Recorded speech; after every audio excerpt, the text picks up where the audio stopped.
Barkanmu da wannan lokaci. Idan wannan ne zuwanka na farko wannan YouTube channel din, da danna mana subscribe da alamar ƙararrawa domin samun sabon update da zarar mun daura. Zan nuna muku hanyar da zaka samu docs idan sun baka dama kai mining nashi kenan. Abinda zaka yi na farko shine zaka shiga blog page naka. Bayan ka shiga blog page naka zaka bude shi. Bayan ka jira ya dan bude, shi lokaci kadan magana.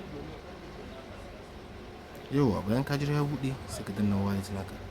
Bayan ka danna wallet naka nan shine zai nuna maka alamun if you are eligible, idan zaka iya mining din docs din a ciki kenan. Wallet naka zaka taba. Misali nan kana home sai ka taba wallet naka gashi nan. Bayan ka taba shi ka ganin dan nan eligible zan iya mining docs kenan a cikin bloom na. Sai in taba shi, bayan na taba shi sai in danna play abun nan din da sauransu. Misali ina cikin buga docs din suna faɗo min. Misali kenan. Sannan kuma ka manta da yi mai sharing domin su masu amfana.